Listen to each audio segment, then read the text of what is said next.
திண்டுக்கல் மாவட்டம் பழனி முருகன் கோவிலில் பங்குனி உத்திர திருவிழா. திரளான பக்தர்கள் வருகை தந்துள்ளனர். இன்று மாலை திருத்தேரோட்டம் நடைபெறவுள்ள நிலையில் கோவிலில் ஆயிரக்கணக்கான பக்தர்கள் குவிந்துள்ளனர். இதுகுறித்த கூடுதல் விவரங்களுடன் இணைகிறார் எமது செய்தியாளர் ரியாஸ்.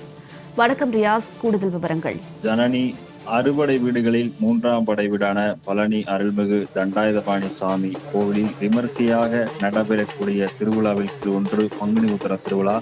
கடந்த 18ஆம் தேதி கொடியேற்றத்துடன் துவங்கி 10 நாட்கள் திருவிழா நடைபெற்று வருகிறது. நேற்று முத்துக்குமாரசாமி வள்ளி தெய்வானைக்கு திருக்கல்யாண வைபோகம் நடைபெற்றது. அதனைத் தொடர்ந்து 4 ரத வீதியில் வெள்ளித்தேரில் பக்தர்களுக்கு அருள் பாலித்தார். இன்று பங்குனி உத்திர திருவிழா திருத்தேரோட்டம் மாலை 4 மணிக்கு மலை அடிவாரத்தில் உள்ள கிரிவல பாதையில் நடைபெற உள்ளது. பங்குனி உத்திர திருவிழாவில் கலந்து கொண்டு தேரை வடம்பிடித்து இழுப்பதற்காக ஏராளமான பக்தர்கள் மலை அடிவாரத்திற்கு வந்துள்ளனர். மேலும் ஈரோடு மாவட்டத்தில் உள்ள கொடுமுடிக்கு சென்று காவிரி ஆற்றில் தீர்த்தம் எடுத்து வந்து பக்தர்கள் முருகனுக்கு அபிஷேகம் செய்து வழிபாடு நடத்தி வருகின்றனர்.